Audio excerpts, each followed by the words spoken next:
Hello, I'm John Schaefer, and I'm a member of the Convocation Committee. Welcome to Fall 2019 Convocation. To begin our day, we're honored to hear from Mr. Charles Moser, Blinn College Board of Trustees Chair since May 2017.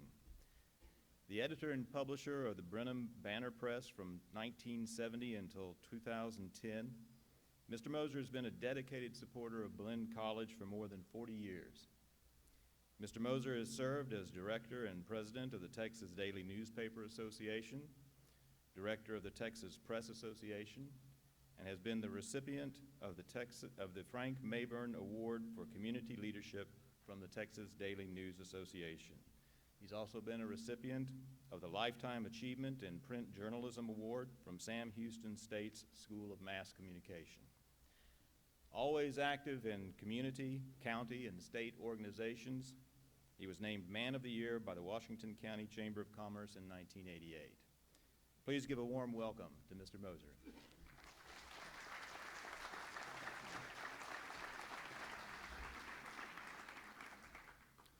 Thank you very much, John.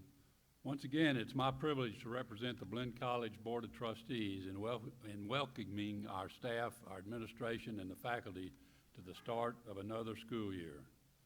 Each year we return to see growing and expanding campuses, offering new and expanding programs and courses. However, one constant remains, and that is one of the most dedicated faculties of any community college in the state and in most likely the entire 50 states. As we look to the future, we know that there will be more and challenging programs to be offered. We know there will be more facilities needed across the Blinn College service area. What is most important, however, is for Blinn to continue to lead in academic achievement by students, just as we have done for the last 138 years. We salute our faculty for their commitment to excellence in the classroom. We lead the state with the highest percentage of our students graduating from Blinn and continuing on to receive degrees at four-year institutions. Likewise, our graduates from the various workforce and vocational programs rank among the top in the state. That is a direct reflection of Blinn's outstanding instructors, support staff, and administration. Your Board of Trustees is proud of the Blinn College team. We salute you for your past achievements, and we look forward to celebrating another great year. In fact, we anticipate this being the best year ever. Again, thank you for your outstanding contributions to Blinn College, and let's have a great year. Thank you.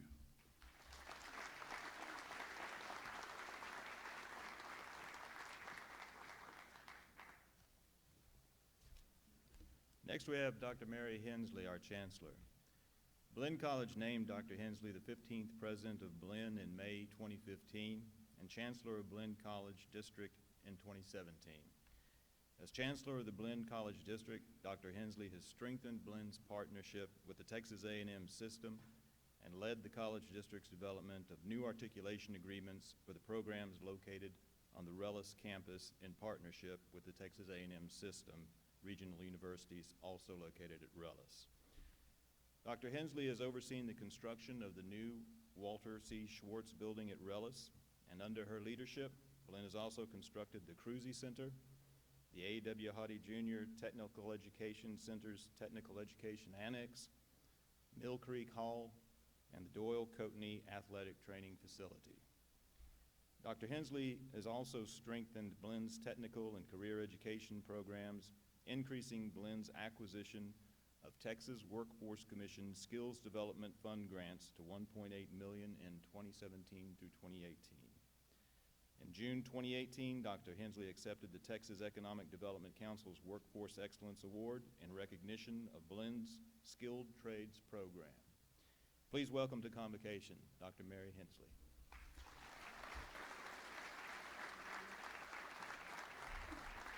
Good morning. Can you hear me okay? Anyone in the back who can't hear? Wonderful. It's so good to see you all this morning. And John, thank you so very much for your kind introduction. It's a pleasure to welcome each of you today to our Faculty Convocation for 2019. And I'd also like to welcome you to another exciting year at Blinn College. You know, Blinn is governed by an outstanding board of trustees. You met our board chair, Charles Mosier, a few moments ago, and I believe we may have other members of our trustees with us this morning. If so, could you please stand and let me recognize you as well? Teddy Boehm, Dan Gatewood, Dennis Krausen, Ann Horton, Jason Jennings, Randy Wells, and Jim Colkhorst. Thank you all for your support so very much. I'd also like to introduce our wonderful executive council members, and I'd like for them to stand and remain standing until they have all been introduced. I think most of them are seating in this area right here in the front. So as I call your name, would you please stand? Ted Hayaski, Executive Vice Chancellor and General Counsel. Leighton Schubert, Vice Chancellor for Public Affairs and Strategic Relations. Karen Buck, Vice Chancellor for Student Services and Administration. Dr. Marcelo Busicki, Vice Chancellor for Academic Affairs. Richard Cervantes, Vice Chancellor for Business and Finance and CFO. Dr. John Turner, Assistant Vice Chancellor for Student Services and Executive Dean of the Brenham Campus. Chris Mars, Executive Dean of the Rellis Campus. Dr. Jimmy Bird, Executive Dean of the Bryan Campus, and Lori Clark, Special Assistant to the Board of Trustees and Chancellor. Thank you all. I'd also like to recognize the Faculty Convocation Committee, which has invested so much time in making today's program wonderful for you. As I call your name, would you also please stand and remain standing so that we can acknowledge your hard work? Joyce Lannenegger, Committee Chair, William Albritton, Bryn Binky, Lena Denham, Victoria Fowler, Shelley Peacock, Richard Riley, John Rice, John Schaefer, Jamie Schrader, Pat Westergaard, and Mark Workman. Thank you all. And again, welcome to all of our faculty today. As you may have seen this summer, our goal for the fall 2019 semester is hopefully to serve 20,000 students district-wide, which would be our largest enrollment in Blinn College's history. And in just a few days, these students are going to come to you and to be onto campus. And some are going to bring their keepsakes from home, and they're going to bring all kinds of accessories to live in the dorms. Others are going to bring all of their supplies that they need for class, and from notepads to their iPads to textbooks to calculators to pens. And all of them are coming to us with new dreams, dreams for a wonderful experience, for a brighter future at Blinn College, and they look forward for you to guide them. Our determination at this college is to be the best community college in the state of Texas, and we want our students to appreciate you every moment that they are here. From accounting to welding, the next generation of civic and industry leaders will look to us, look to Blinn College for our internships, for our mentorships, for our instruction, and for our preparation of these wonderful students. And I know as I stand before you today that we are up for the challenge together. The lights just went out. In recent years, I'd like to tell you about some things that we have done and focus your attention, if I might ask, on the PowerPoint. We have opened a new campus in partnership with the Texas A&M University system. We have introduced new degrees and certificates that train our students for the careers of the future. Now, we have expanded our online programs, and we have introduced Saturday classes at Rellis to make it easier for students to balance their work and family lives with the demands of higher education. We also have expanded our career training programs and partnered with the Texas Workforce Commission to provide more customized skill training to local businesses than ever before. This year, we're going to continue that momentum with projects that create new opportunities for Blinn students. Last fall, as you know, Blinn opened the Walter C. Schwartz building at the Rellis campus to more than 1,500 students. I remember this time last year telling you that we were keeping our fingers crossed that we would have 500 students enter into Rellis, and we opened on the very first day of class with 1,500. What a wonderful surprise. Well, now, as the Texas A&M system prepares to open its academic complex, which is located just across the street from our Schwartz building, they are going to open their building on Wednesday, August the 28th. And Blinn and our university partners are prepared to introduce 10 new degree programs. This summer also, Blinn's Facilities Planning and Construction Department transferred our health sciences equipment from our Health Science Center, where we have been heretofore, to the Relish Academic Complex, providing a new environment for health science students while ensuring that they continue to enjoy a world-class, stimulating environment. In Brenham, we have renovated the Moody Library for the first time since the 1980s, so we're hoping to provide our students a first-class study environment. And we also are developing plans to expand our agriculture sciences program and the Division of Natural and Physical Sciences.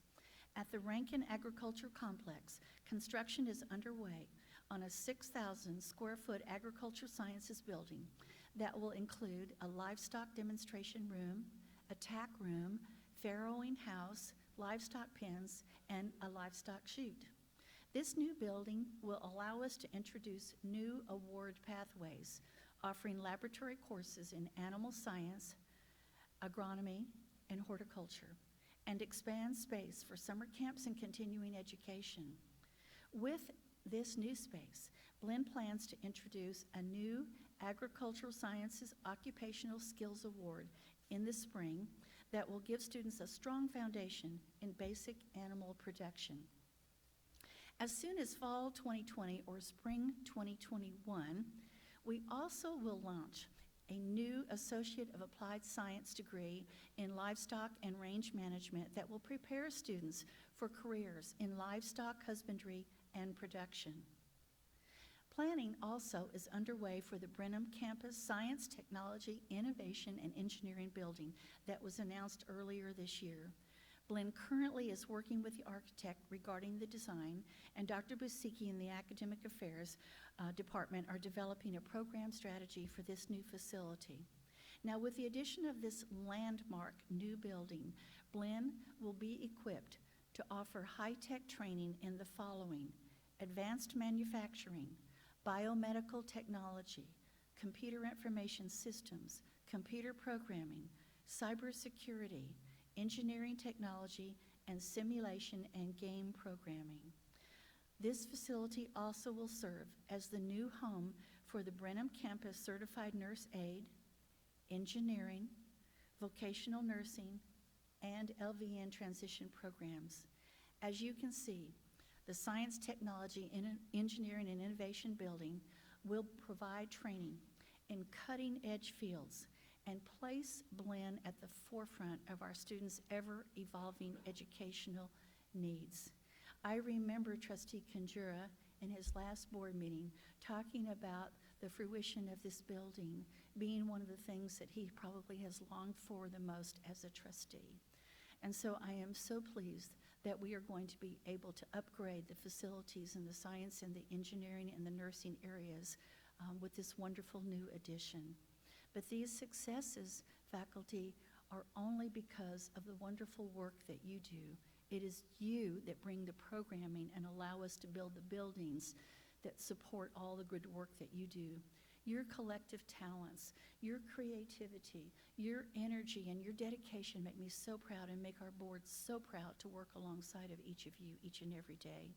So as we look ahead to a year in which we will push ourselves to even greater heights, I'd like to take a moment to celebrate a few of the instructors who recently have earned recognition for their commitment to excellence. At this time, I would like to invite Dr. Marcelo Busicki and Dr. Joyce Lanenegger, Executive Director for Academic Success, to join me on stage as we honor Blinn's 2018 and 2019 Teaching Excellence Award winners and the college's 2019 National Institute for Staff and Organizational Development, or NISOD, Excellence Award winners. First, I would like to recognize my friend, biology professor, and 2018 Teaching Excellence Award winner, Karen Killian. Karen has been a member of the Blinn faculty since 2006. A graduate of the North Central Texas College and Midwestern State University, Karen is a member of various organizations, including the National Association of Biology Teachers, American Chemical Society, Texas Community College Teachers Association, Blinn Alumni and Friends Association, and Buccaneer Backer Club. In 2015, Karen was named the Buccaneer Backer of the Year for her support of the Blinn College Athletic Department. Karen, please join us for a photo, and faculty, won't you join me in congratulating Karen Killian?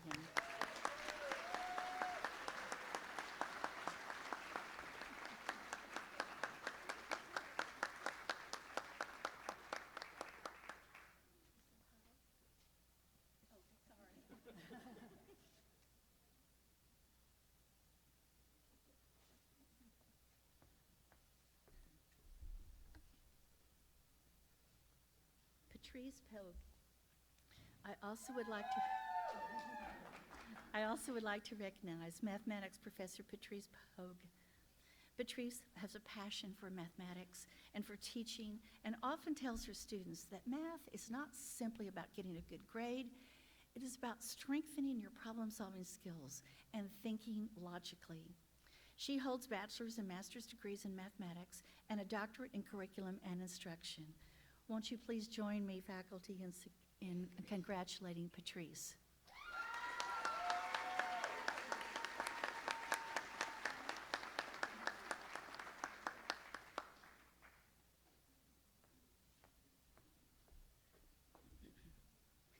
Dana Wood.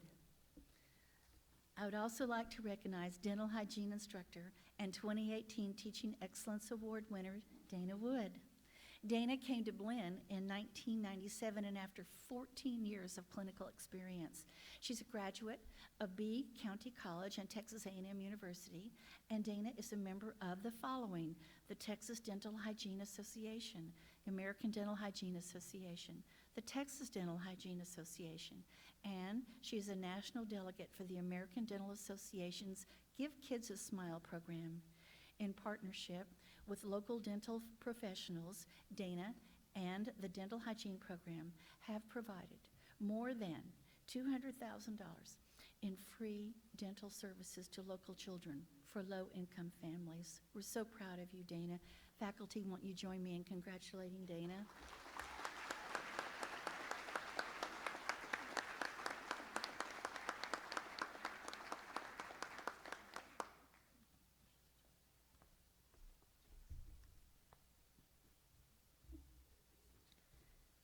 Next, I would like to recognize Brian, Campus Library Director, Janice LaPaglia.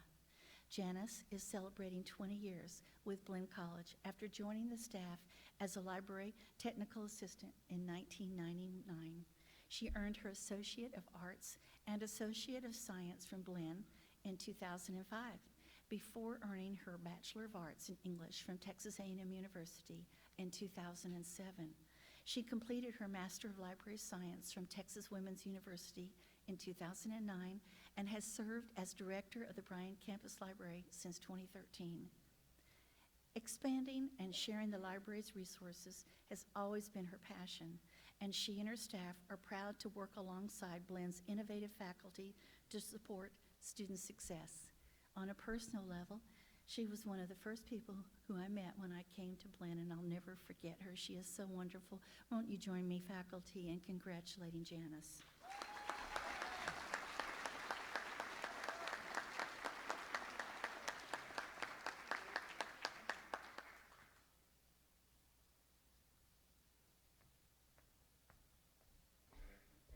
Next, it is a pleasure to recognize speech professor and 2019 NYSOD Excellence Award winner, Tracy Matthews.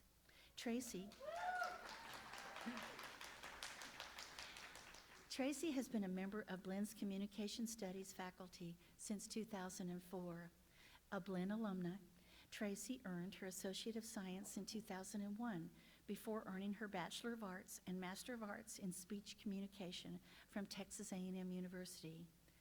In accepting her NYSOD award, Tracy said that helping students making connections between concepts, their lives, and each other is powerful and rewarding. Won't you join me in congratulating Tracy?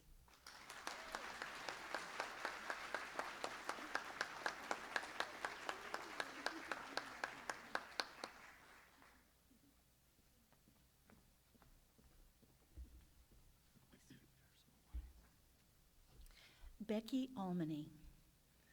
This summer, 6 Blinn faculty and staff were named NYSOD Excellence Award winners in recognition of their service to Blinn students. English professor Becky Almany joined Blinn's faculty in 2007 as a part-time instructor teaching developmental English courses. She received her Bachelor of Science in Interdisciplinary Studies from Stephen F. Austin State University and her Master of Arts in English from Lamar University in 2001. Faculty, won't you join me in celebrating Becky?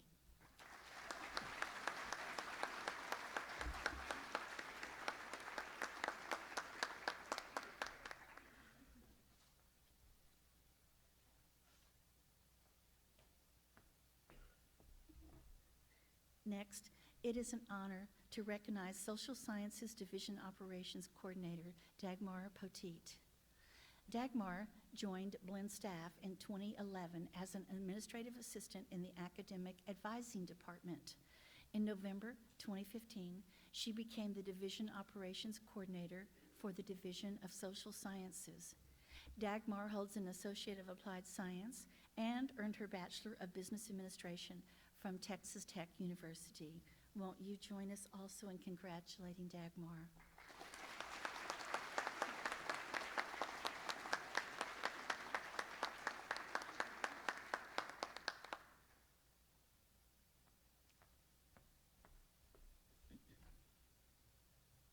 Our next honoree is psychology instructor Roberta Sheffield.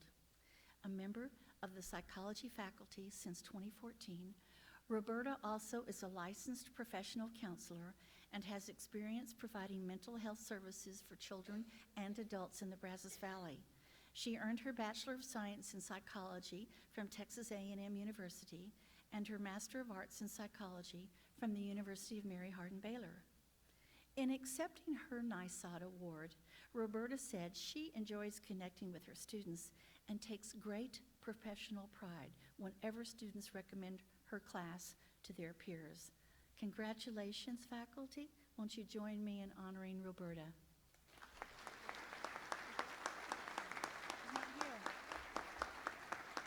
Well, we send her our best wishes.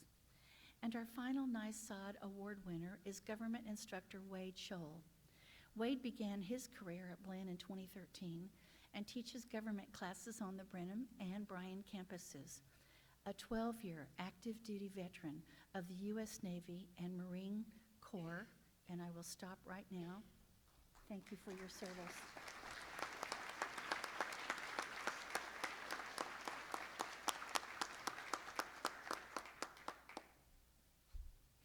Wade holds a bachelor's degree in political science from the State University of New York, Albany, a Master of Arts in International Studies from the Claremont Graduate School, and a PhD in politics from the University of Reading.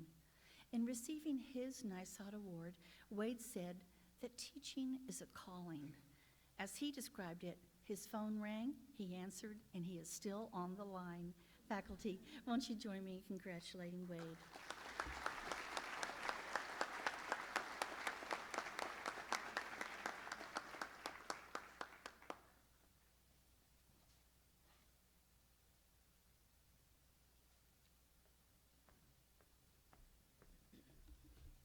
We are also proud to recognize Blinn 4 2019 Teaching Excellence Award winners.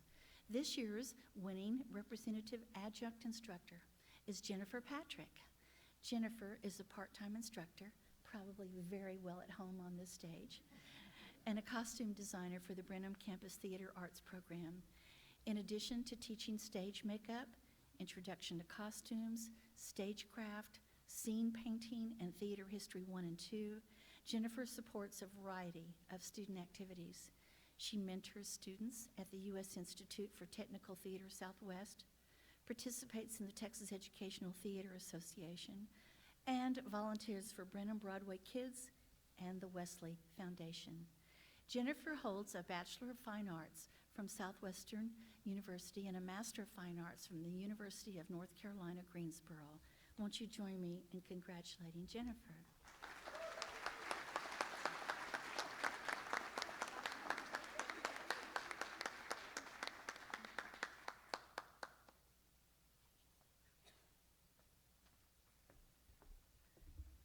This year's Teaching Excellence Award winner for technical education is Brenda Walker.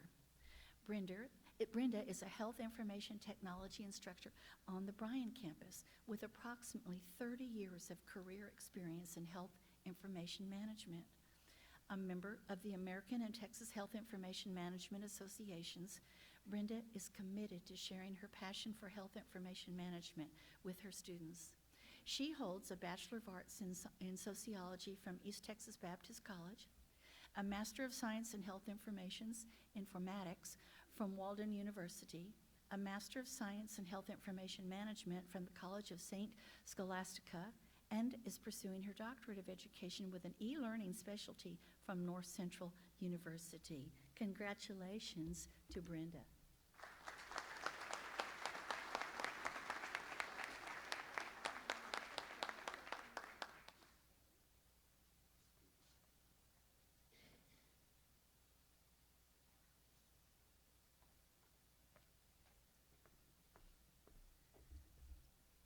Our Teaching Excellence Award winner, representing the Brenham, Seeley, and Schulenburg campuses, is English professor Audrey Wick, a Blinn College alumna. Audrey has been a full-time instructor for 16 years, helping her English students find the power of their voices through the written word. 8 years ago, Audrey founded the Emerging Writers Contest to celebrate her students' work. She also coordinates regular author visits to show her students that their dreams of becoming published authors are attainable. In addition to earning her Associate of Arts from Blinn, Audrey holds a Bachelor of Arts in Speech Communication in English and a Master of Arts in English from Sam Houston State University. One of the first people I met when I went to Schulenburg was Audrey, and I'm going to put in a little plug for her. She is a published author. I was one of the first ones to buy her book, placed it in the Moody Library on this campus, and read it. I encourage all of you to do the same, and I believe she has a second and a third and a sequel to follow on this wonderful book about a Texas girl. So Audrey, congratulations to you. We're so pleased for you. Faculty, won't you join me in congratulating Audrey?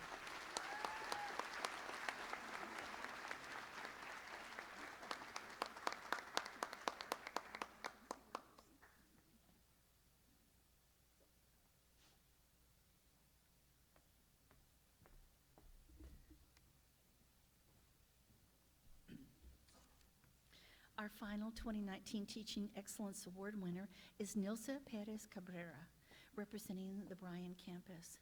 Nilsa is a 21-year veteran Spanish professor who not only teaches her students the Spanish language, but also teaches them an appreciation for the vibrance and diversity of Hispanic culture. A former sponsor for the Blinn College Spanish Club, Nilsa has taught intermediate Spanish courses as part of Blinn's Study Abroad program in Grenada, Spain, in 2016 and in 2018. She holds bachelor's and master's degrees in psychology from the University of Puerto Rico, a Master of Arts in Spanish from Texas A&M University, and she is currently pursuing her PhD from Texas A&M. Won't you join me in congratulating Nilsa?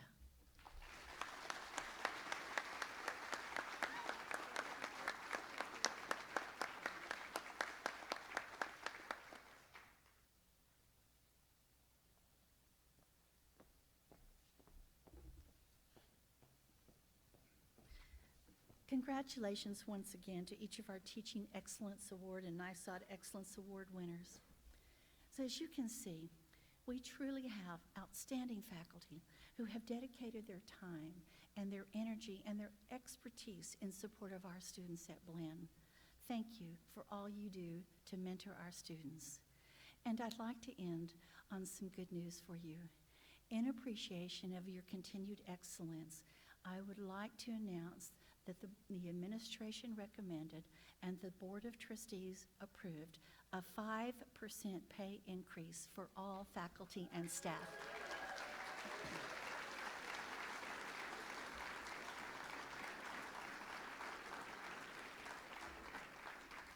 You earned it and you deserve it. Congratulations to each of you.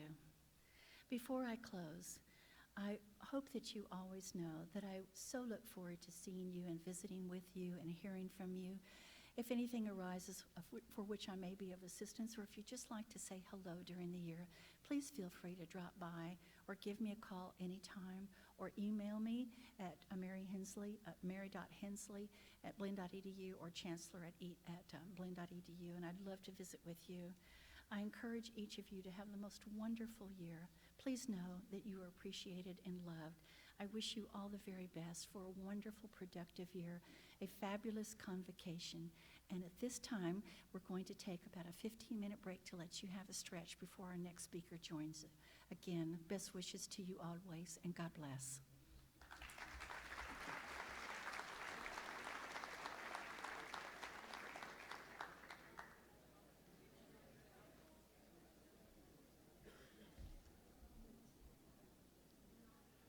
Our keynote speaker today is Dr. Luis Panwan, Associate Professor in the Department of Educational Administration and Human Resource Development at Texas A&M University. He is the Research Director of IDEAL, which is Investing in Diversity, Equity, Access, and Learning Research Project. Dr. Panwan also teaches undergraduate courses in Human Resource Development and graduate courses in higher education. His research agenda focuses on Latino male students, faculty members of color, and STEM learning outcomes. You can read more about his research, his awards, and his other many noteworthy accomplishments in our convocation bulletin. But right now we're eager to hear Dr. Luis Panwan's address today on becoming an equity-minded professor. Please welcome Dr. Panwan to Blinn Convocation.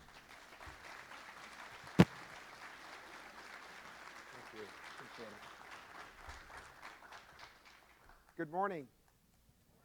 I want to make sure, okay, good.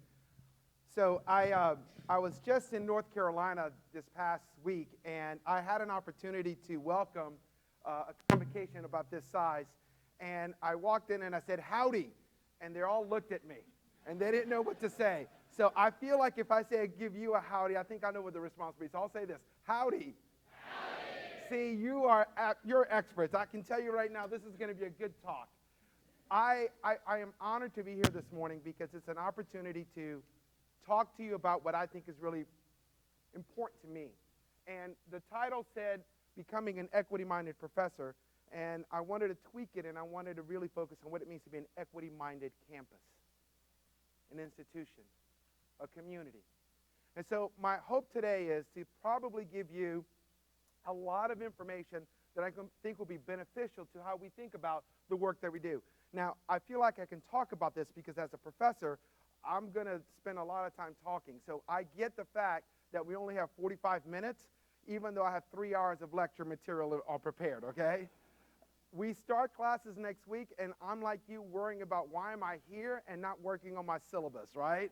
So listen, you have all the sympathy that you have for me because I understand the challenges of doing what we're doing this morning. But I think what we're going to be talking about this morning is critical and important to our conversation as we work with the students that we work with. And so today, I want to kind of share with you what I believe is important to me as a scholar, but more important as a professor. And so I want to thank Dr. Hensley, Dr. Landegger for inviting me to talk today and to share my message. But my message is really important because I think when you start thinking about what you've read in the manual or the program, it really gives you a snapshot of who I am. So here's the journey that I'm on, a Latino immigrant. And my slides are going to have a lot of different pictures, a lot of different symbolism. So please bear with me as I try to share my story. What you'll see here is me. So this is me. This is me, this little chubby kid. I didn't know what the term husky meant when I was growing up, but my mom would take me to Sears and says, you need to go to get husky. And I didn't know what that meant. So I'm kind of like a husky little kid here, right? So here's Martha and Luis, and there's Graciela, Luis, and Jorge. 3 kids.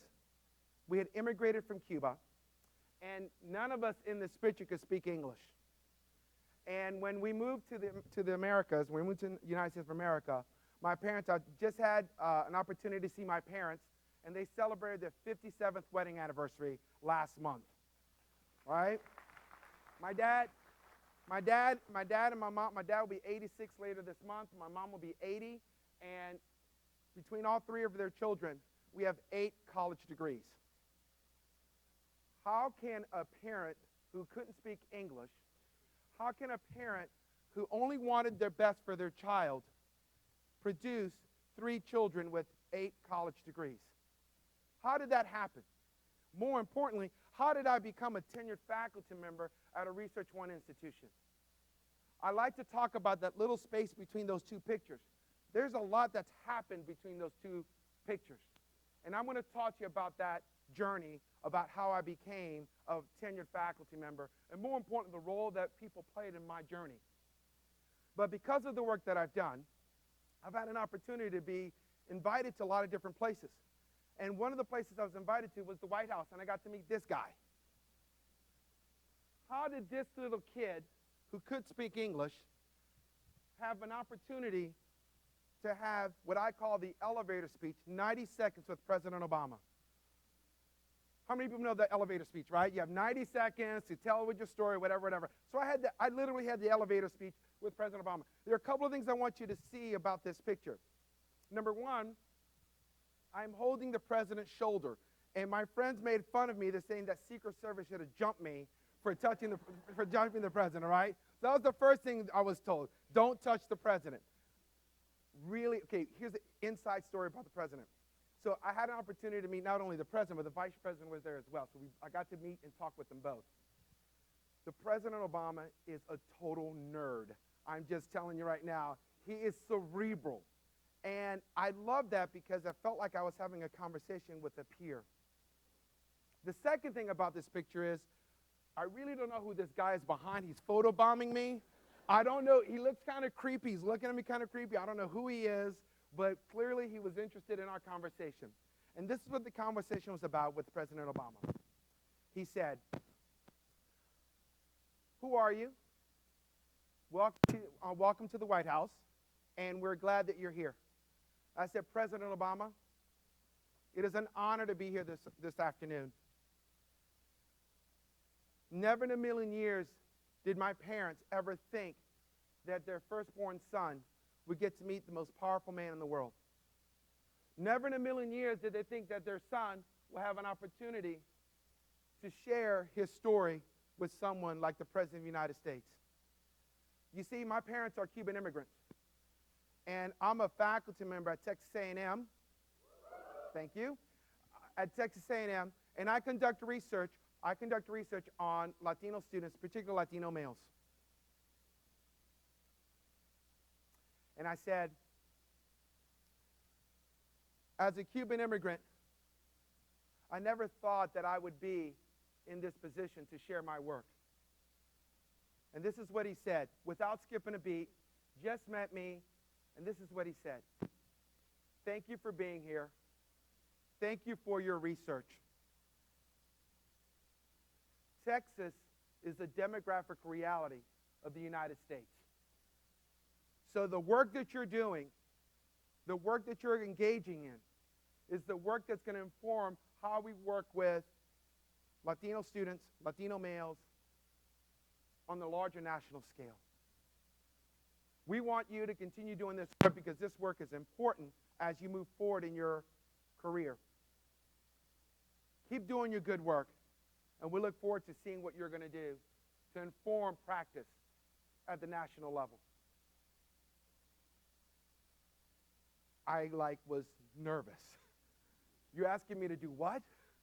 This was to me a charge that I recognized for the first time that I no longer do research. I do me-search. I do research that students that look like me. Students that, I was DACA before DACA happened. I came here when I was 3 years old, and my parents wanted a better future for their children. And I have an opportunity, I have a platform, literally, to talk about this work. And so, the work that I do isn't just to be distant and arm's length. The work that I do isn't about just doing this work for posterity or for accolades. The work that I do inspires and challenges us to do differently as faculty at the community college in the four-year institutions. And so the last thing I want to share about this picture, because there's Martha and Luis, right? And I just spent some time with them, and they have this picture in my house on their wall, and they made about 100 copies. And I don't know about you, but Latino families like to brag about their children. And so they made 100 copies and said, well, here's my son. One mother said, my son graduated from college. And my mother said, well, my son met the president. What do you have to say about that? So my mom is very proud. My dad is very proud. But more importantly, I recognize that I have a mission in doing the work that I do. And so when we talk about the mission, I really wanted to take a look at what Blinn had to say about that. The vision and mission statements. Every campus is guided by the vision and mission. And so we reflect on how Blinn College District meets their mission. And so, I did my research. I took a look. I talked to Joyce. I said, Joyce, I'm going to take a look at your website. I want you to tell me, did I not say that, Joyce? I want you to tell me what you think are the points of pride of Blinn. And this is what your mission statement is. And I'll just highlight the things that are in red. Empowering students. I love that word, empowering. Empowering students to achieve excellence in their education, careers, and personal goals. The vision statement, providing excellent instruction. This semester, I'm teaching a course called College Teaching. And I'm working with students from across the campus who want to become college instructors. And for a lot of these students, they're going to be working most likely at a community college. And so I talk about what does it mean to be an excellent instructor, an equity-minded instructor, to provide excellent instruction. Now, I was here earlier this morning, and I saw there are several people that won awards. So I want to give them a round of applause yet again for academic excellence. Listen, those folks are essential to the fabric of our community. And they're the ones that put the double underline around excellent instruction. And so for me, it's important to talk about and highlight that, but more importantly, to take a look at how we can do that across disciplines and across departments. So the core values of access, collaboration, diversity, excellence, innovation, respect, and service are all important values, but I want to add in one more. I want to talk about what it means to be the notion of inclusion in a minute. And so we'll first talk about diversity. And so when we have students that come across our campus, we really talk about individual diversity. And I want to talk about it's more complex than you think. As I said earlier, I teach a course in diversity for the human resource department. And what I try to do is talk about diversity that goes beyond just skin color, more than just black and white. I really wanted to talk about what diversity means beyond this notion of just what we see. And often when we talk about students, we often reflect on the visible and invisible traits. And so here's what I want to do. I'm trying to give you an insight into what we're going to be doing today. And so we see the student here. And this student here that we see on our campus and we see every day on our college classroom will come here maybe with some tattoos. You'll see some tattoos. You don't see in this picture he's wearing an earring. And this is what we see. And so as instructors, I know because I'm one of them and I see students like this all the time on my campus. We see the visible traits. We see the height, weight, phenotype, hygiene, BO, right? I'm going to call it out there, right? We smell, some students don't believe in baths, right? Or showers, right? Clothing apparel, hairstyle, the tattoos that they have, the jewelry that they wear, physical impairment, even teeth. We look at each other, smile, and make judgments. Scars or language, accents, or dialects. My parents have very, very, very thick accents. And if anybody speaks Spanish, you would probably understand what this means. I was the interpreter for my family as I was growing up. How many people were the interpreter for their families? Raise your hand, right? If you were the interpreter, you understand what that means when you have to become the go-between doctors' offices and student and their child and their parents. Language, dialect. These are the things that we see. And guess what? All of us in this room have those visible traits. I haven't put anything, well, maybe not the tattoos. Never mind. Maybe some of you don't have tattoos. That's okay. I don't have any tattoos, right? But this is what we see. What we don't see are the invisible traits. SES, language comprehension, religion, sexual orientation, veteran status, whether they're a father or a caretaker. And I want to take a time out here. Are there any single parents in the room? Any single parents? If you're a single parent, is that an invisible trait? No one will ever know. If you're a single parent, please stand up and let's applaud them, because for those folks, every day they have to make a difference in students' lives and take care of their families. So let's give them a round of applause for being single parents, right? A lot of people don't recognize that.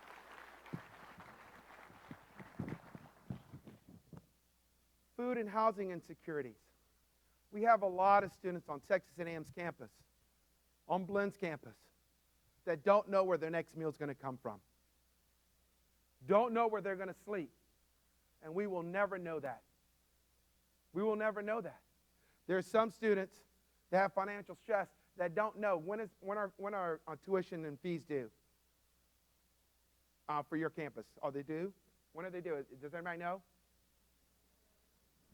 Soon, right? My son's tuition is due in 2 days. I'm stressing out.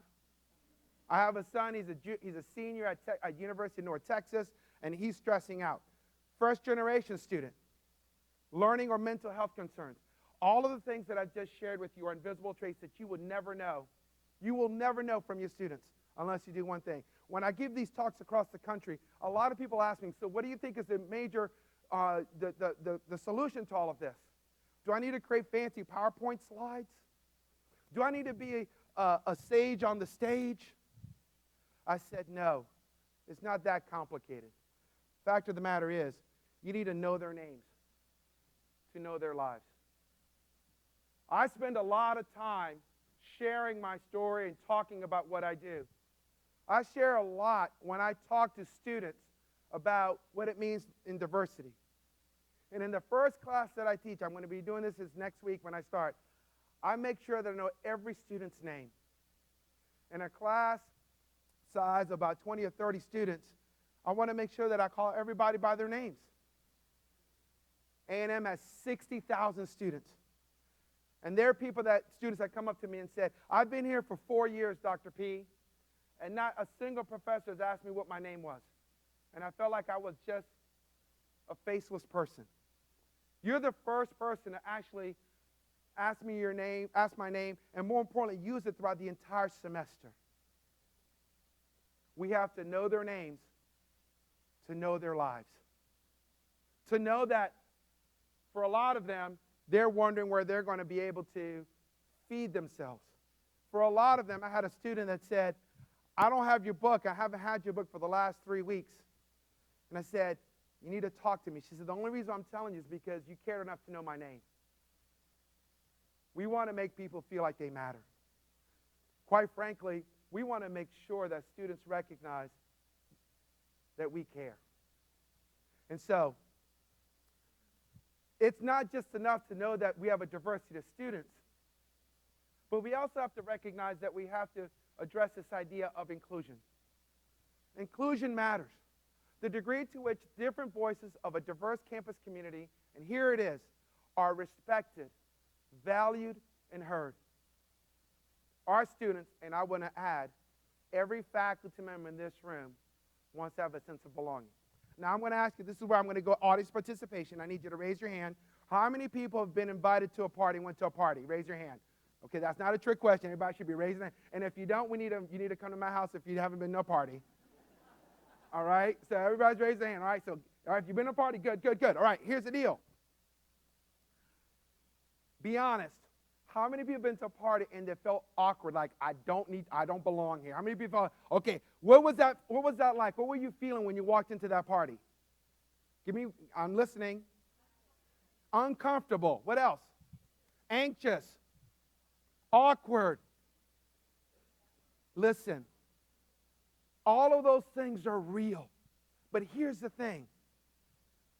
A lot of those feelings are when you walk into somebody's home to a party and feel that way.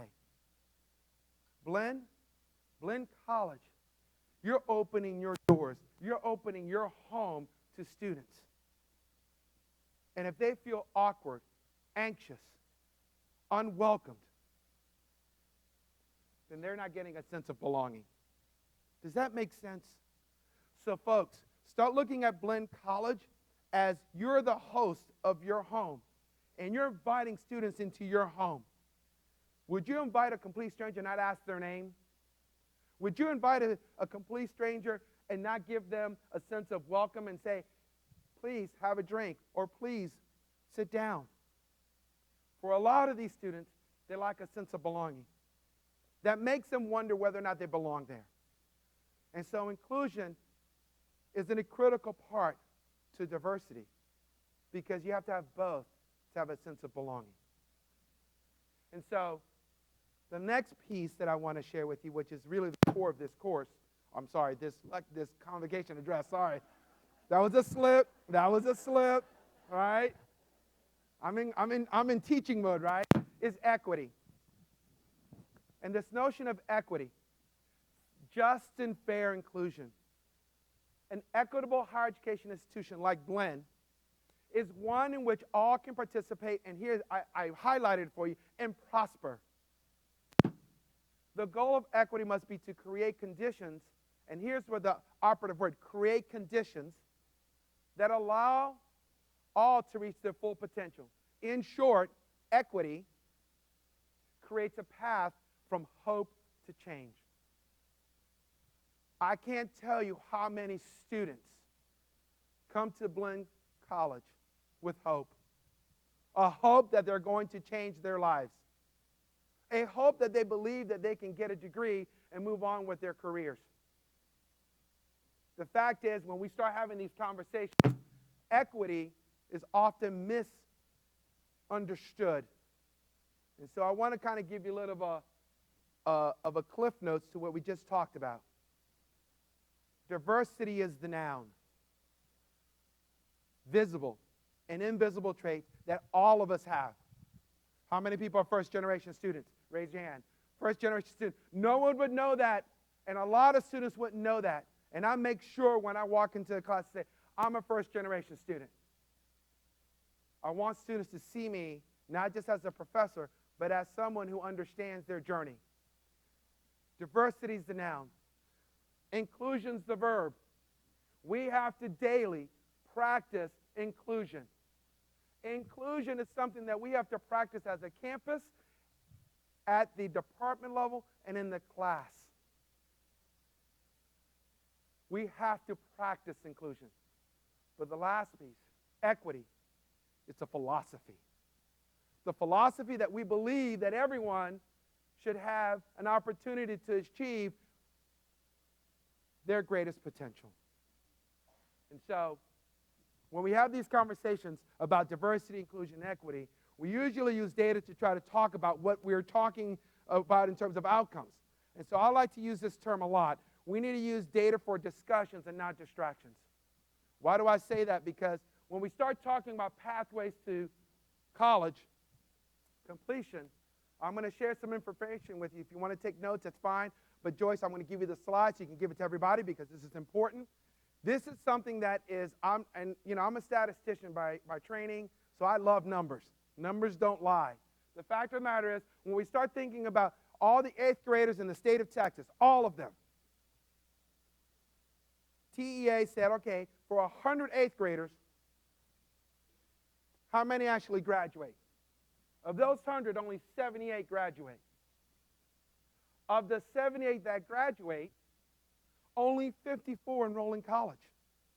And of the 54 enroll in college, only 23 earn a credential, Associate of Science, Associate of Arts, a credential or a degree, bachelor's degree, and then forward. You don't have to be a mathematician to do the math and recognize that. 77 out of 100 Texas 8th graders will not have a college degree or credential. I'm going to let that sink in for a moment. 77%, or 77 out of 100 8th graders, this is not made up numbers, this is what Texas Education points out, 77 out of 100. Now, maybe I'm crazy, but that's kind of high. How many people think that's kind of crazy? That's insane, because when you start thinking about 77 out of 100 will never have any kind of college education, what does that mean for our economy? What does that mean for our families? What does that mean for our economic prosperity. Blinn, you have a responsibility to not only encourage students to enroll, but to complete something. Does that make sense? Complete something. Because 77 out of 100, and that's all students. It's worse for different subgroups, I'm going to talk about it in a moment. We have work to do. Let's not sugarcoat it. We have work to do. Fact of the matter is, how many people know about 60 by 30, right? 60 by 30 is an education policy that says, hey, we want to make sure that 60%, and I taught an entire class on this policy. 60% of the ages 25 to 34 by the year 2030 has some kind of credential. And so this number basically is kind of an important number because right now we have, by 2030, we need to be about 550,000 college degree completers. We're about 311,000. We need to have a diverse and educated workforce. I want to point something out in this picture. The associate's and certificate, that's where that's your space right there. The yellow and the green, that's where you represent. You have to work towards doing that. And I'm going to share with you more critically about why this is so important for you as an institution to make a difference. When you take a look at the population of Texas students, I really want to point out just one bar because this is the only thing I'm going to share with you. From 0 to 17, 49% are Latino. 49% are Latino, and 12% are African American.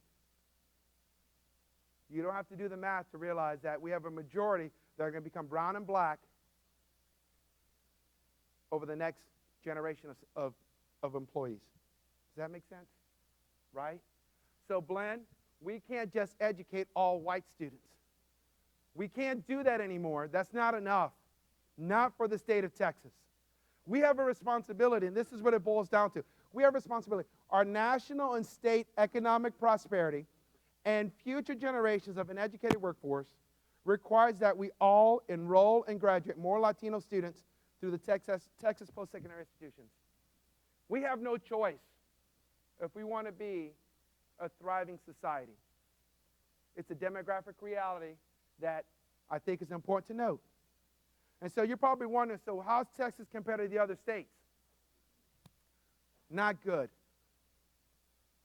Remember when President Obama says, we're looking at Texas to make us see how you're doing? Educational attainment for ages 25 to 34, Texas ranks 13th. By the way, 13th isn't a good number.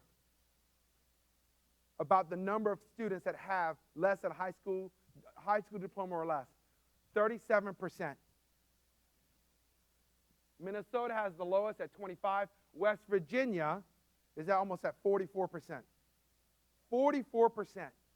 4 out of every 10 adults in the state of West Virginia do not have a high school diploma or less. Economic prosperity does not work with an uneducated workforce. Does that make sense? Right? We're ranked 15th in some college, but no degree. We're ranked 36th with associate degree or higher, and Massachusetts ranks first with 58. 6 out of every 10 adults in Massachusetts have an associate degree or higher. Massachusetts has the highest in bachelor's degree. Texas is on 34th with only 31%. So by this time, you're probably wondering, Luis, you really are bumming me out. You're telling me that we don't have schools on kids completing college, on schools. You're telling me, more importantly, that we don't have a lot of folks finishing. And I like to share this little graph. The earnings potential from 2008 to 2018, the earning potential is depending on your degree. It is important that you have these students earn a college credential because there are long-term financial implications. More college credential degrees, the more they earn, the greater the likelihood that they will have a higher earnings over a 10-year period. So I want to give you these slides because I want you to have this information. So students say, should I go to college? I said, here's Texas data that says if you get a degree, you make more money over 10 years. In fact, that's one of the things that you highlighted on your website, that you made a point about. Students earn higher earnings with more earned college credits. It's that simple. So when I take a look at the work that I do with male students of color, remember when I said 77 out of 100? Remember that number? Right? Here's a quiz. What percentage of male students of color after 11 years from enrollment in the 8th grade in 1990 to 2000 did not earn a college certificate or degree? For Latinos, what is that number? Give me a guess. 99. Wow, that's very depressing. No. That's, woo! Woo! Woo! No, 99. No, that's very depressing, right? So here's the link for that report. 88% of Latino males do not have a college credential or degree. 90% of African American males do not have a college credential or degree. The general population was 77%, right? 88. And I like to look at this number and say, how bad does it have to get before we decide that we have to do something about it? When it gets to 99%, that's when we're going to start worrying about our community members. What did I say about the population, the demographic reality? Texas is becoming brown and black. We cannot get where we want as a state without addressing this number. Blinn, I want to share something with you. I go all over the country and I go all over Texas talking about this stuff. And I have a lot of students that I talk to. And a lot of students tell me this. How many people have been to Lone Star Sci-Fair? Anybody been to that campus? Is it a beautiful campus? It is absolutely gorgeous, right? And I say that because for a lot of students, they look at a college campus and feel like they don't belong. One student said this that I'll never forget. He says, Lone Star, like any community college, is like Harvard to me. That is my Harvard. For a lot of students, they don't want to go to A&M. They don't think they belong at A&M. And they look at a community college and think that's their Harvard. We have to make a change on how people see Blinn College. We have to make a change how people see them belonging on this campus. Fact of the matter is, it's a demographic reality that we need to have greater awareness about the educational experiences of students at Blinn.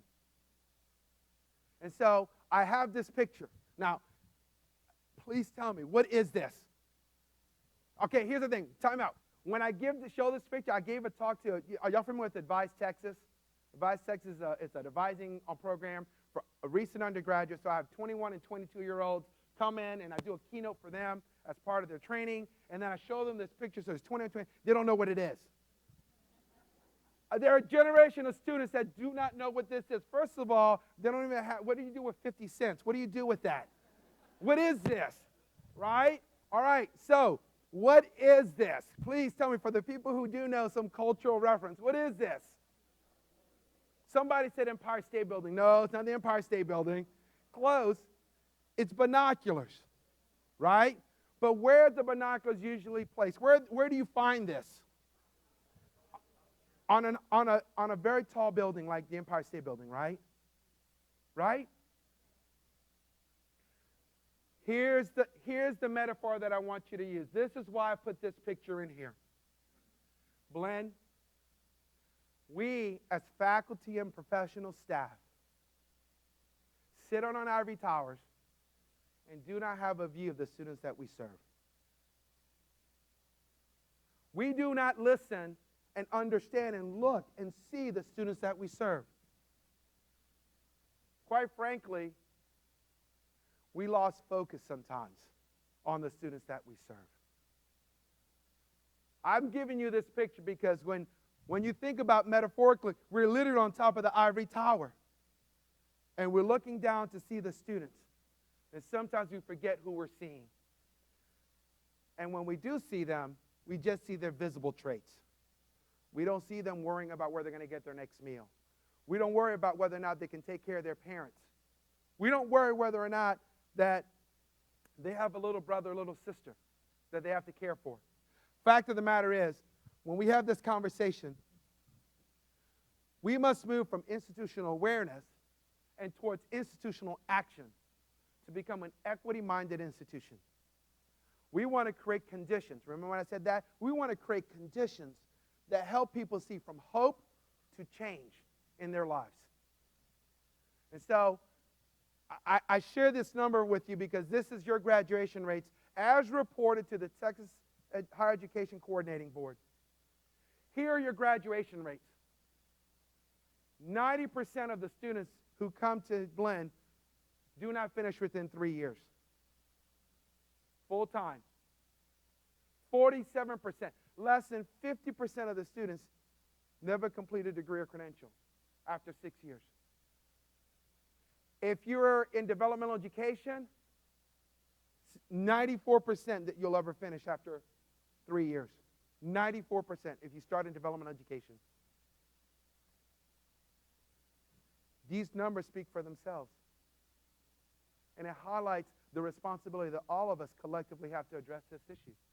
How can Blinn improve college credential and degree completion for students of color? Because this is just everyone. So here's what I want to show you. And so here, I'm going to give you some stats that I got from your website to kind of give you a snapshot of Blinn. So 24% are on Pell Grant, 53% are part-time attendance, and we have about 624 faculty at Blinn. We have a diverse population that we have to serve. 58% are white, 23% are Hispanic, and 12% African American. But that's not it.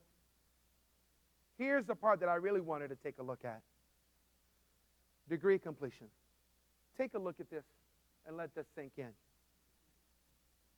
If you're a white student, 67% graduation rate. If you're a Hispanic student, only 19%. White students are 3 times more likely than Hispanic students to graduate from Blinn. 6 times more if you're an African American student. 9%. Folks,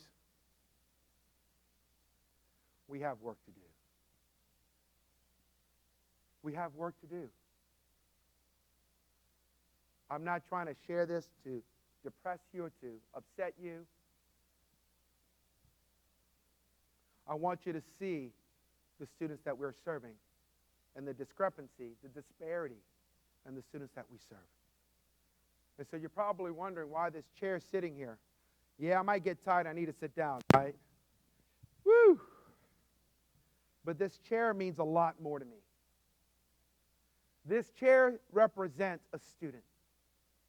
This chair represents students that come into your class, that come into your office, that are looking for someone to listen, someone that cares about them, and someone that, quite frankly, wants them to succeed. So this chair is symbolic of the students that we have to serve at Blinn. And I'm going to keep this chair in front of you to share with you why it's so important to look at this chair and the students that we serve. And so when we talk about the Blinn College landscape, what are the educational experience of Blinn students? So what is this a picture of?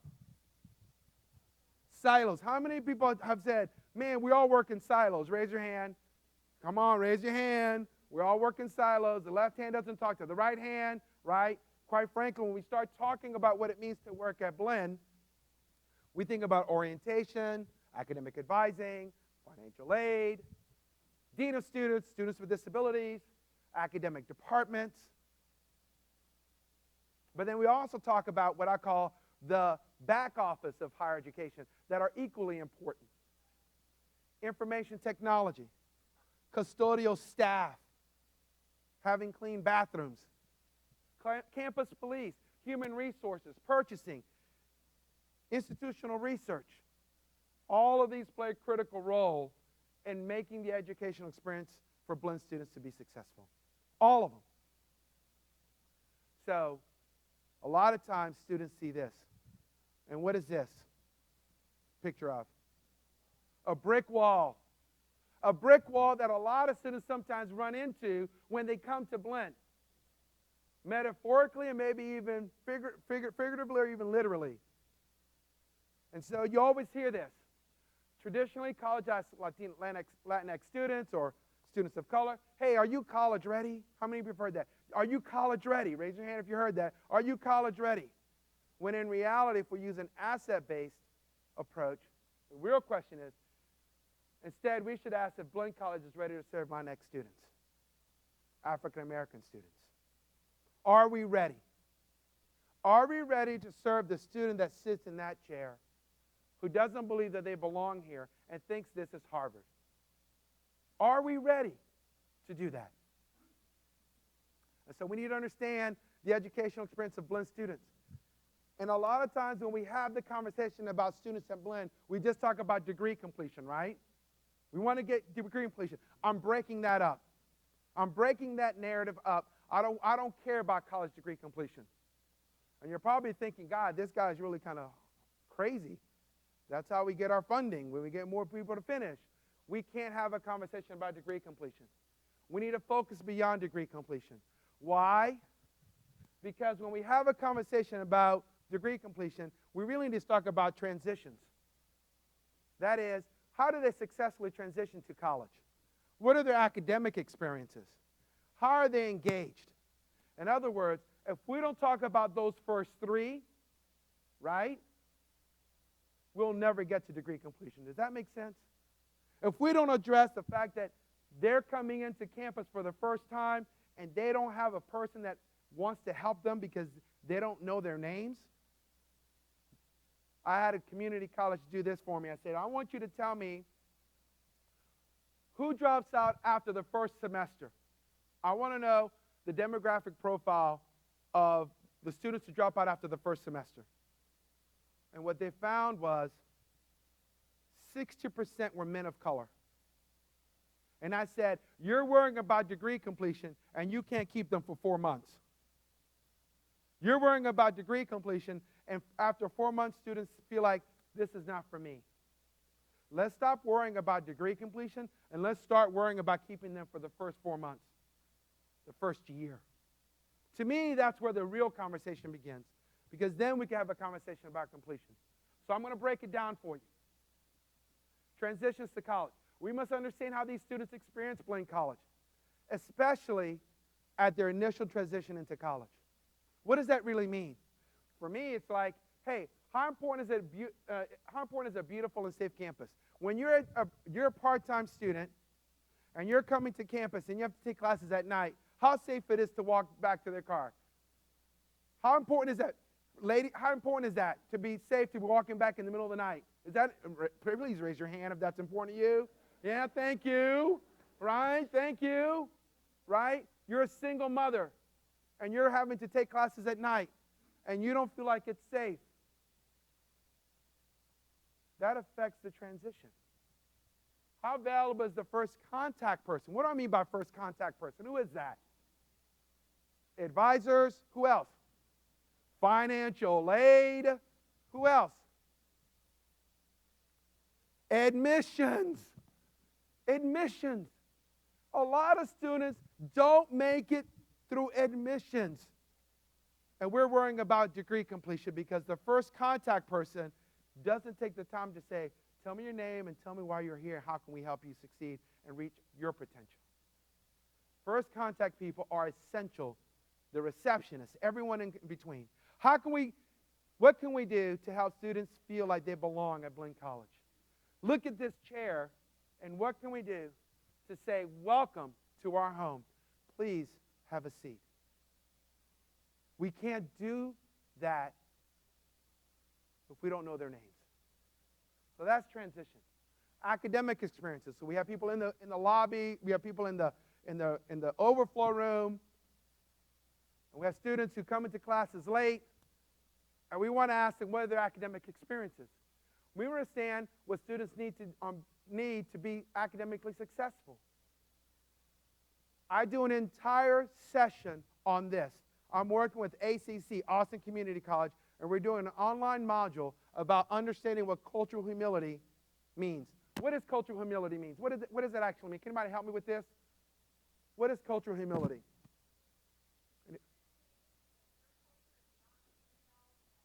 Thank you. Is it safe to assume, what was your name? Ruth? Raise your hand, Ruth. Way back there. Hey, Ruth. Where are you, Ruth? Okay, what department are you in? Speech department. Ruth, thank you so much, Ruth. Here's the deal. Ruth is correct. The fact of the matter is it safe to assume that Ruth and I are different?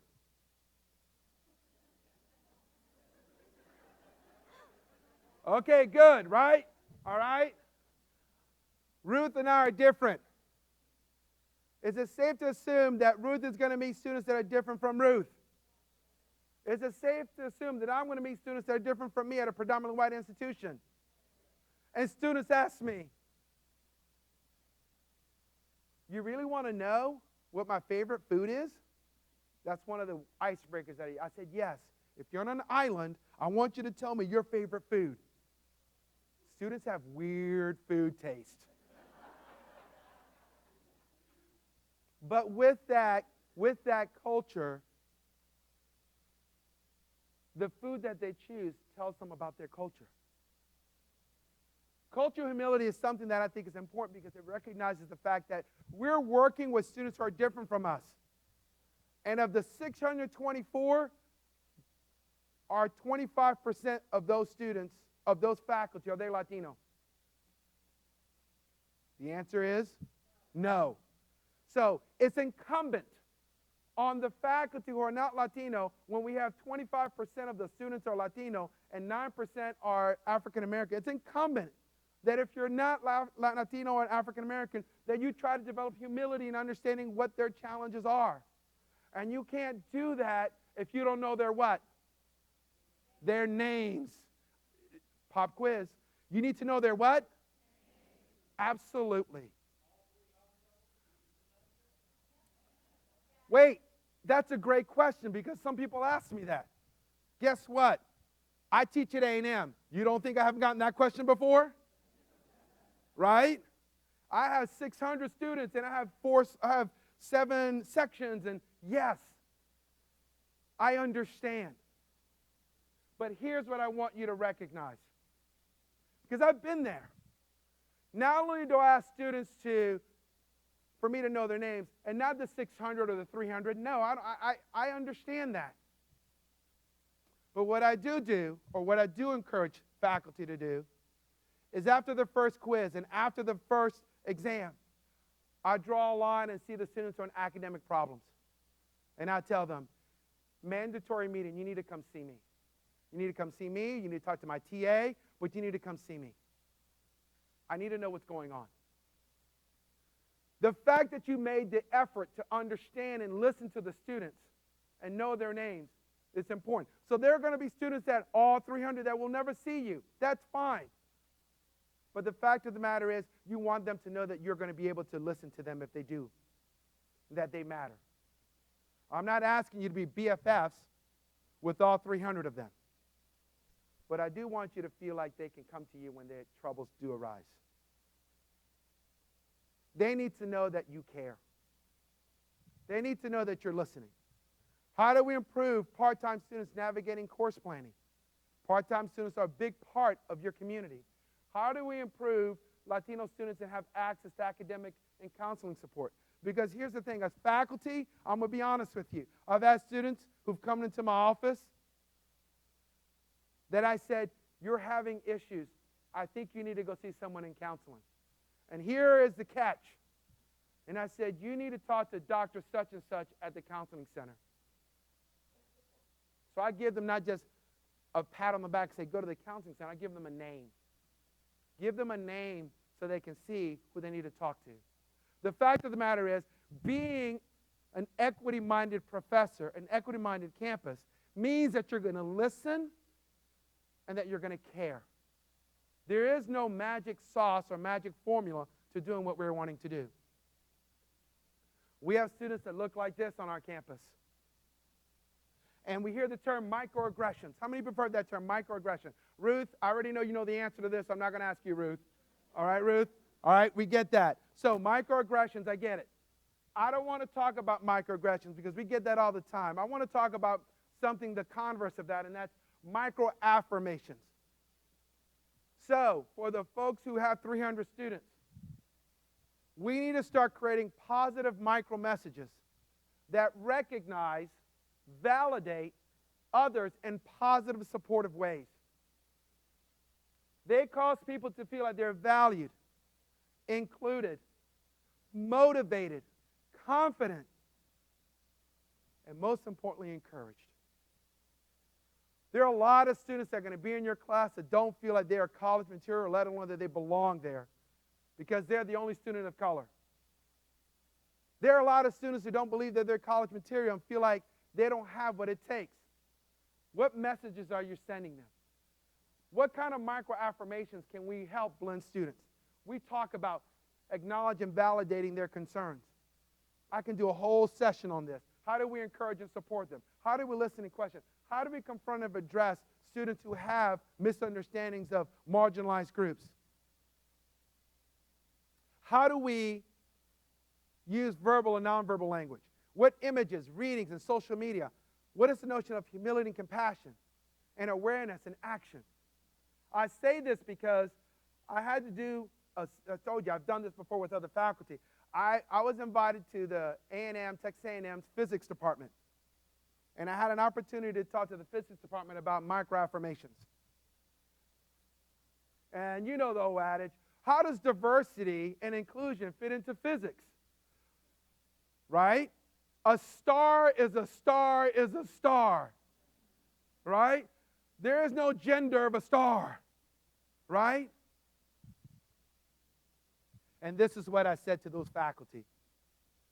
I said, you have a lot of students that are going to look at you and are going to wonder whether or not they can come to you to ask a question about that star. And if they do not feel like they're validated and acknowledged, then you don't understand what diversity and inclusion means. It's not about the material, it's about the relationship.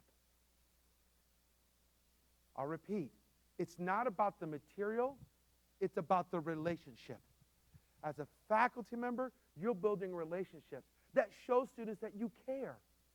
I don't care what discipline you're in. We're in a social setting that requires us to create relationships with other learners. So as a result, it's imperative that faculty make the effort. So I'm going to use this as an example. How many people are in a relationship? If you raise your hand, you're in a okay, everybody. How many of you have been in any kind of relationship? Raise your hand. All right, everybody should raise their hand, unless you're a hermit and lived under a rock, okay? Everybody, all right, here's the deal. Now, I get it. I'm married, I get it. Follow me here. How many have heard the term, if you're in a relationship, you need to be 50-50, right? Y'all heard that term, right? 50-50, right? So in other words, I'll do this example. 50-50 means I go up to the middle, I'm at 50%. Okay, honey, you need to come my way. And if you don't go past the 50%, then what? You give up? Sometimes, if that person is hurting, what do you have to do? 60, 70, 80, 90% of the way sometimes. Too often, as faculty, we're treating it like we only get up to 50% and say, look, I showed up and I give you a syllabus. Be glad you even have that.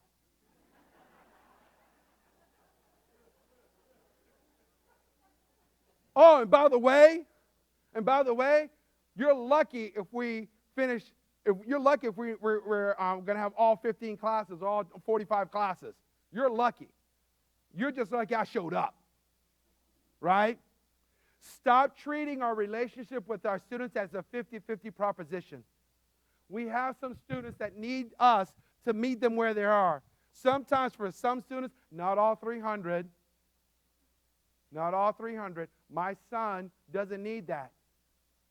My son is an honor student at UNT. He doesn't need that. But there's some students that need you to get to 60, 70, 80% of the way. Because they're sitting there and they don't believe that you care about them. Don't fool yourself as an instructor that just because you show up and do 50% of the relationship that it's going to work. Ladies, if your husband did 50% of his work in the relationship, would that work for you? No. No. No. I get in trouble if I don't take out the garbage. I get in trouble if I don't clean the bathroom. Yes, I clean the bathroom. Right? Yeah, thank you. Look, the lady's like, amen, yeah. All right? So here's the deal. Here's the deal. Micro-affirmations are our ability to go beyond that 50%. Does that make sense?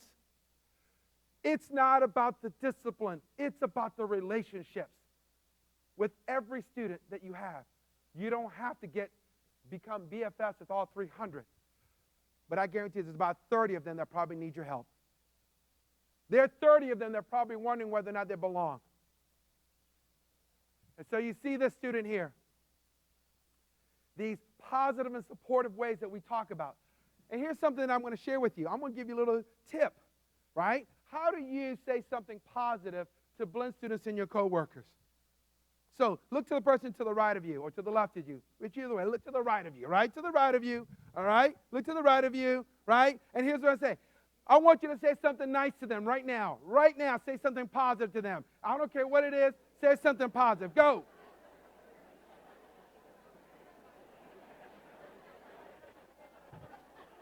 Okay. Okay. Okay, okay, okay. All right, okay. All right, that's enough. Positive. All right, here's the deal. Here's the deal, folks. Here's the deal. Too often, we're in a very cynical and toxic environment. And too often, we forget to be nice to one another. How can we show being nice and being positive to a student? By saying, and here's what I tell students when I teach my class. I'm teaching Stats 2, a doctoral level Statistics 2 class this upcoming semester. And 6 weeks ago, I sent an email to the students. And I said, you're probably terrified right now that you have to take statistics. And I'm here to tell you that I'm here to work with you. And I'm here to tell you that I care about your learning, and that even though you're nervous about learning about linear regression, right, whoop, right? Even though you're nervous about linear regression, I'm here to help. The students responded to me and said, I never thought a stats professor would take the time out to tell me that they care about my learning and that they actually wanted to hear my fears. Linear regression doesn't care about gender. Linear regression doesn't care about diversity. But relationships matter. The fact of the matter is, we have to help people feel like they're valued and respected. If you're at that party, how are you helping somebody feel like they're valued and respected? I'm so glad you're in my class. All 300 of you, I'm glad you're here. You may think that we don't care, but the fact that you're here and you're 300 strong, I'm glad you're here. You'd be surprised the power that has for students to hear that from a faculty member when they hear them say that. How do you act differently every day with acts of support and encouragement with your coworkers, with your faculty? Now I know, because I'm part of a faculty, there's some faculty that we don't like, right? We hear you. Don't look around. Don't look around. Don't look around. I get it. I get it. I get it. I understand, right? I'm not asking you to be best friends with everyone. I get it. But ultimately, folks, I want you to be happy and valued in the place that you work. I want you to be respectful and encouraging to the secretaries that run your office. It's amazing to me when I take out my secretary, when I take out the staff to lunch, they're like, oh my gosh, you're going to do that? I said, absolutely. Now when I want something done, my goodness. Look, it works. Why? Because I build relationships. All right. Obstacles. Joyce, I got a boogie. Right, Joyce? All right, I got a boogie. All right, here we go. Knowing the obstacles to campus again. There are going to be hurdles that students have to get through Blinn College. The fact of the matter is, we need to understand what are those obstacles.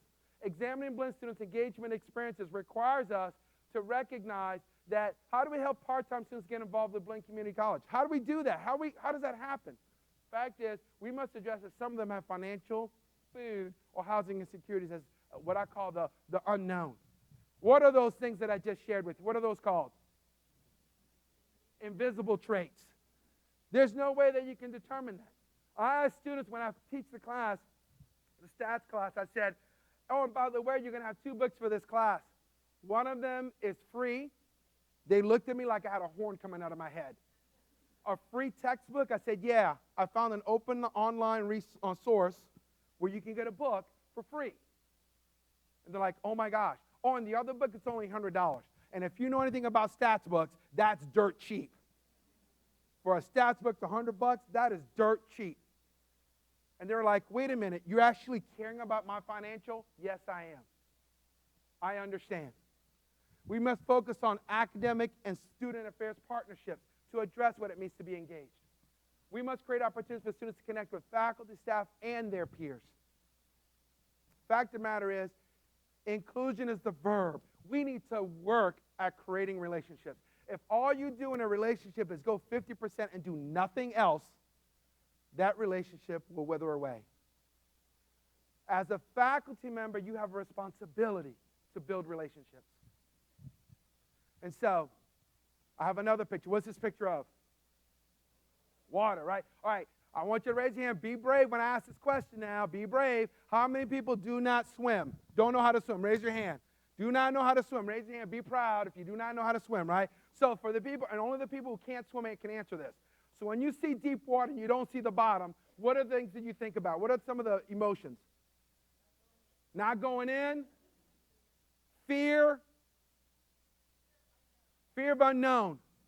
We have a lot of students who are non-swimmers that come to Blinn, the ocean of Blinn. Do you understand what I just said?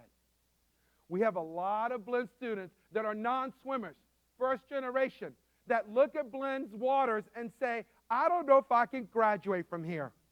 I don't know if I can have what it takes to swim in Blinn's college waters.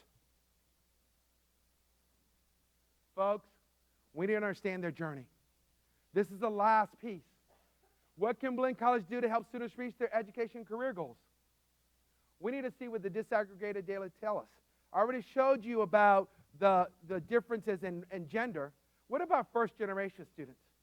Do we know what the first-generation student degree completion rates are? Do we know what the Pell Grant, what their percentage is? Do we understand who are single parents and how they finish? Do they finish differently? Do we know what programs are more successful than others? What can we learn from those programs?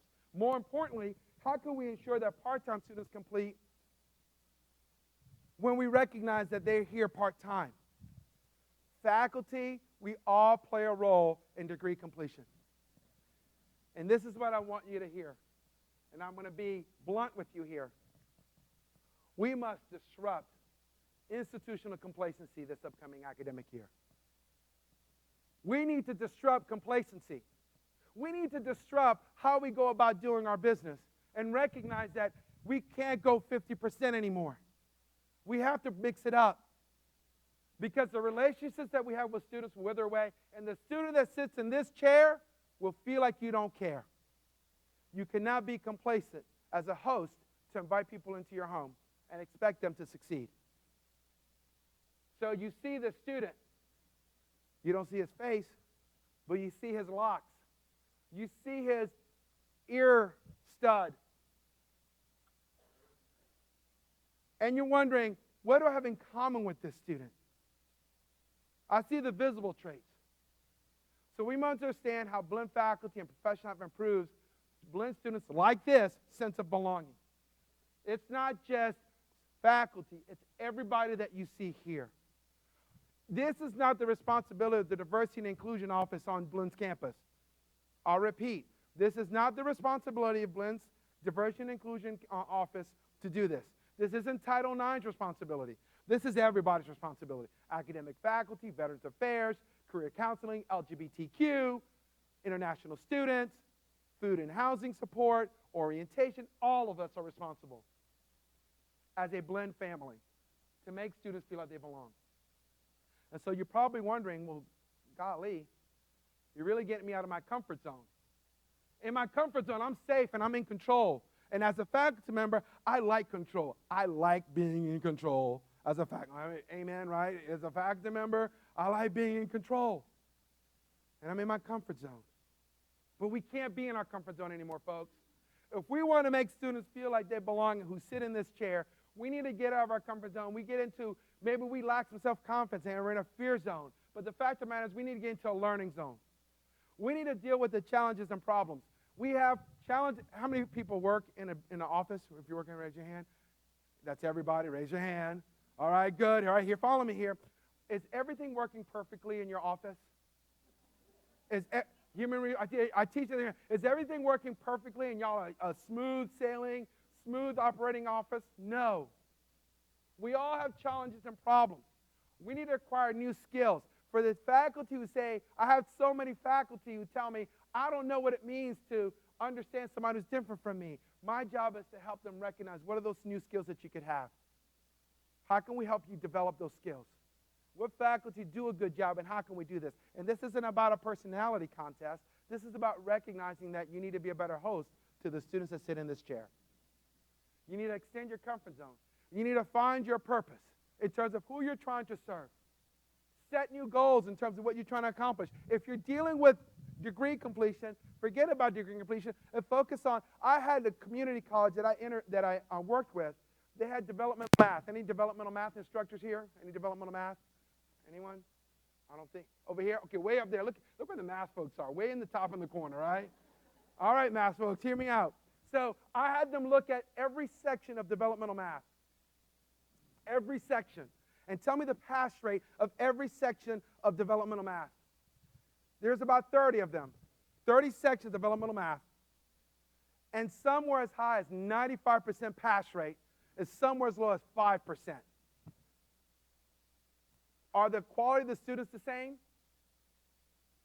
Yes, because they're all in developmental math, right? So they're all low quality in math, right? So why is it there was such a variety between those spectrums? And I say this because some people say, well, it's just the students that we have that just came here unprepared. And so I want to share this quick story with you because I think it's important to recognize when we talk about setting new goals. So I do a lot of talking across the country, and I got invited to this little school called MIT. Have y'all heard of that school? MIT? Yeah, that school, right? So they asked me to talk to them about men of color on their campus. Now, to get into MIT, there's about 30,000 applicants for about 1,200 spots, right? To get into MIT, you don't even knock on the door if you're not 98th percentile. Does that make sense? 98th percentile, 99th percentile, right? And so I went and did a campus study for MIT, and I interviewed them. And I interviewed some of the students. There's this one gentleman that, African-American, is getting a degree in chemical engineering and Chinese at the same time. And I'm like, I can't even process what you just told me. Yeah, he says, I'm kind of bored. I wanted to learn Asia-U.S. relations in terms of chemical production. And I'm like, you've spoken over my head. This is his major. Chemical engineering and Chinese, right? That was his major. And I said to him, well, are you going to finish? Yeah, I'm going to finish. And what we found was there was a 12% percentage difference between men of color and white males. Wrap your head around what I just said. Just like the developmental math folks, are they any different in quality of the student? No. But there was differences in their performance. So here's the moral to the story. If MIT pretty established, pretty awesome school. If MIT has this problem, community colleges have these problems, everybody has these problems. The fact of the matter is, it's not the quality of the student, because you can have students who are super, uber awesome and still feel like they don't belong on MIT's campus. You can have students who are super, uber unsure of their qualities and still feel like they don't belong. Do you see the similarities? Let's stop blaming the students, and let's start looking at what we can do to conquer the objective of helping the students where they are. But you're probably wondering, how are we going to do this? This is so hard. I'm going to tell you right now, courage, the courage to change is the most important of all the virtues. Because without courage, you can't practice any other virtue consistently. I'm telling you now, this is not going to be easy as a faculty member, even if you have 300, even if you're teaching math, even if you're teaching humanities or English. I was speaking to John. John's an English professor. I said, John, you teach English. Even those faculty in the social sciences, all of us have to be courageous to address this issue. So this last picture, this roll fast, is what I want you to think of your next action steps. So here's the deal. Each of you must develop the courage to make a change at Blinn College. There's no one off the hook here. If you're in a relationship with Blinn and your relationship with students, you can't be off the hook. How will you choose how you will make a difference at Blinn? What will you need to do to be successful? But more importantly, the last bullet is, how will you ask for help to get out of your comfort zone to address the issues that we've talked about today? I'm not asking you to be superhuman. I'm asking you to be humble and recognize that you may need help to work with students that look different from you, which is very different of saying you need to be superhuman. I'm asking you to recognize that you may need help, and you may need help on how to address this issue. So final thoughts. As we get on this road to this academic year, the final thoughts are this. What's this picture of?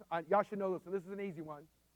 Lighthouse, right? So what's the symbolism of a lighthouse? What does a lighthouse do? There are two things a lighthouse does. What's the purpose of a lighthouse? What are the two things? It guides and avoids what? Dangers, the rocks, right? Here's the deal. How are you going to be a lighthouse for the students that we serve? How are you going to guide them in the right way? How are you going to tell them to avoid the rocks? You can't do that if you don't know their names. The fact of the matter is, action occurs at the speed of trust with one another and the students that you have. Communication, recognizing that you're not perfect, you need to communicate with students and with other faculty members. A shared meaning of why we're doing this to begin with as an institution like a community college. Mutual respect of the students. Listen, students not only want you that they care, students want to know that you respect them. You need to respect the students. Don't be this intellectual snob and disrespect them because they don't know the language, the vocabulary that you use. Guess what? Change your vocabulary. Help them. And sustain commitment to this work. And so, this last picture is my favorite one. Who is that? Look at me. Do I look like I'm devious? First, I look cute. I just want to point that out. I look cute. I'm wearing these glasses, and I look cute.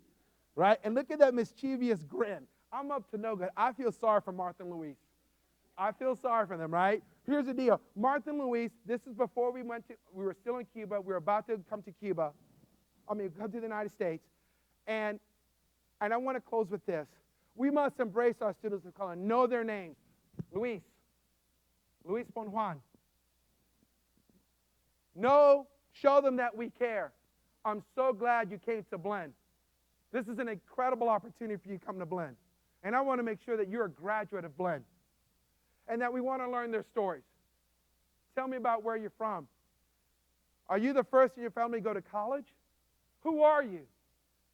What's your favorite food if you're on a deserted island? Our journey to a better life starts at Blinn College.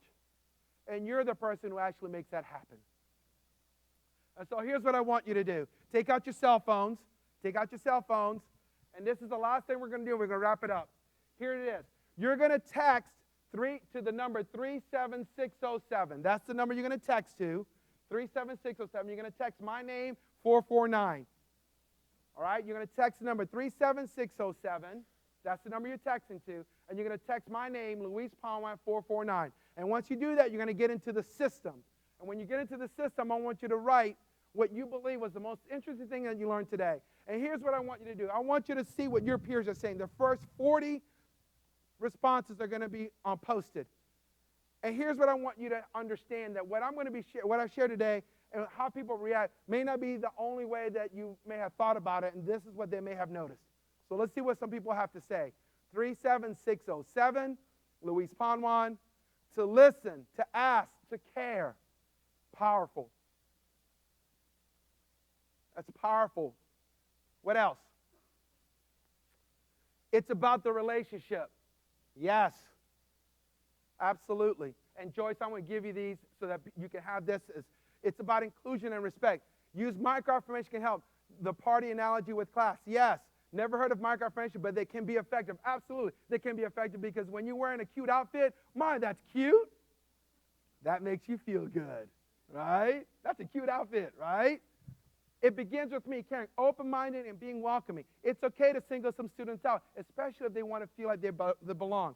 Be a lighthouse. Absolutely. Learn their names to learn their life. Yes. To not learn just names, but to learn their stories. Absolutely. Do you need to learn all 300 names and know it's 300 stories? No. We have to look at their hidden diversities. Absolutely. Microaffirmations is a part of who we are as individuals. We want to feel like they're valued, heard, and respected.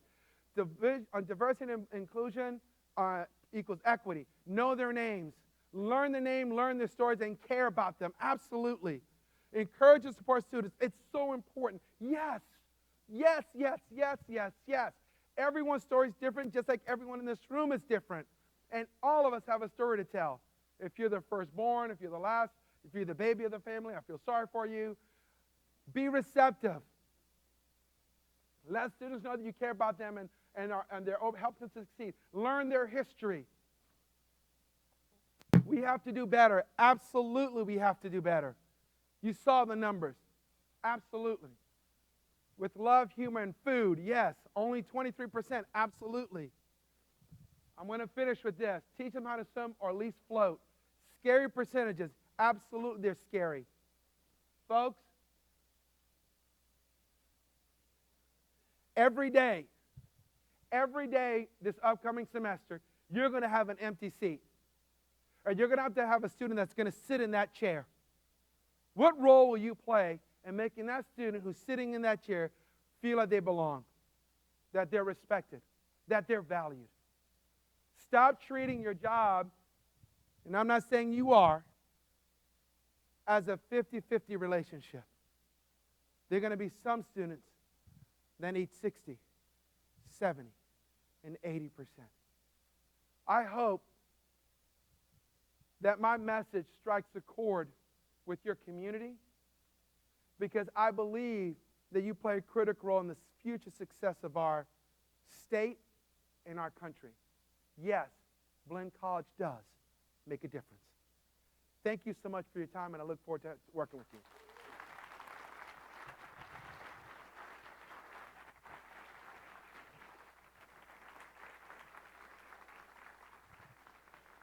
I did a little shout out to you.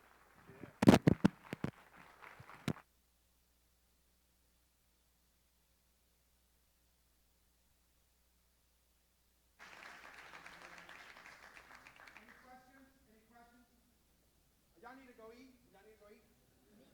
Meetings. Y'all go to meetings. All right, folks, listen, start the new year right.